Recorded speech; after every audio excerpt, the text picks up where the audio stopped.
नमस्कार, capital TV Bihar देख रहे हैं आप और मैं हूं आपके साथ मुस्कान। लोकसभा चुनाव से पहले बिहार की सियासत लगातार गरमाई हुई है। सीएम नीतीश ने महागठबंधन का साथ छोड़कर बीजेपी का हाथ थाम लिया है। नीतीश कुमार के इस पलटीमार एक्शन के बाद से ही विपक्ष के निशाने पर है वो। वहीं आपको बता दें कि 12 फरवरी को नई सरकार का फ्लोर टेस्ट होना है। फ्लोर टेस्ट को लेकर एक बार फिर बिहार में बवाल जारी है। माना जा रहा है कि फ्लोर टेस्ट के पहले बिहार में एक बार फिर बड़ा खेला हो सकता है। बिहार की दोनों बड़ी पार्टियां लगातार ये दावा करती नजर आ रही हैं कि सब तैयारी है और कोई किसी से कम नहीं है। इसी बीच जानकारी के अनुसार फ्लोर टेस्ट के पहले विधायकों को प्रलोभन दिया जा रहा है।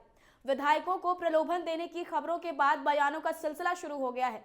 वहीं इसी कड़ी में सीएम नीतीश के खास मंत्री श्रवण कुमार ने कहा कि उनके विधायकों को प्रलोभन दिया जा रहा था, जिसकी जानकारी पार्टी को है। साथ ही उन्होंने कहा कि जो लोग इधर उधर करने में लगे हैं उनकी पहचान हो गई है, ऐसे सभी लोगों पर कार्रवाई की जाएगी। उन्होंने गुरुवार को दावा किया कि विधायकों को प्रलोभन दिया जा रहा है। पिछले कुछ दिनों से लगातार ऐसी चर्चा है कि जदयू के करीब 1 दर्जन विधायकों को तोड़ने की कवायद चल रही है। कई विधायकों के फोन बंद होने या रीचेबल नहीं होने की खबरें भी चल रही हैं। इसी को लेकर अब श्रवण कुमार ने पूरे मामले में सफाई दी है। एक और उन्होंने विरोधी दलों को घेरा है तो दूसरी ओर उन्होंने कहा कि जदयू का विधायक हमेशा ही सीएम नीतीश के साथ खड़ा है। जदयू का कोई भी एमएलए दाहिने बाएं नहीं हो देखता। जदयू के सभी विधायक चट्टानी एकता के साथ नीतीश कुमार के साथ खड़े हैं। उन्होंने कहा कि हमारे विधायक ना टूटते हैं और ना ही झुकते हैं। श्रवण ने कथित आरोप लगाया है कि मीडिया के वर्ग द्वारा इस प्रकार की बेबुनियाद खबरें चलाई जा रही हैं।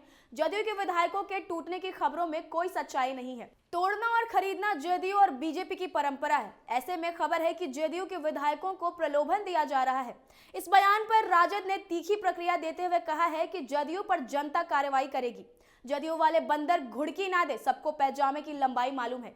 दरअसल राष्ट्रीय जनता दल के मुख्य प्रवक्ता शक्ति यादव ने जदयू के बयान पर पलटवार करते हुए कहा है कि राजद को तोड़ने के लिए जदयू और बीजेपी ने साजिश रची थी। जदयू बीजेपी ने मिलकर राजद को तोड़ा था, जिसके विरोध में पार्टी के द्वारा राज्यसभा मार्च किया गया था। तोड़ना और खरीदना बीजेपी जदयू की पुरानी परंपरा है। उल्टा चोर कोतवाल को डांटे। उन्होंने कहा कि राजद जोड़ना जानती है, तोड़ना नहीं। उन्होंने जदयू पर निशाना साधते हुए कहा कि उल्टा चोर कोतवाल को डांटे, जिनका खुद तोड़ने में महारत हासिल है वो हमारी पार्टी पर इल्जाम लगा रहे हैं। उन्होंने कहा कि विखंडन और ऑपरेशन लोटस में वही लोग विश्वास रखते हैं और एजेंसियां नहीं, बीजेपी कर रही है काम। राजद प्रवक्ता ने बीजेपी पर निशाना साधते हुए कहा कि ये लोग गए थे झारखंड खरीदने, कैसे मुंह की खानी पड़ी। दिल्ली में काम कर रहे हैं, सारे मामले खुलकर आ रहे हैं। साथ ही उन्होंने ये भी कहा कि आज जितनी जांच एजेंसियां काम कर रही हैं वो खुद से कर रही हैं क्या? नहीं, जांच एजेंसियां कार्रवाई कर रही हैं, उसकी जगह ये बोलना चाहिए कि बीजेपी काम कर रही है।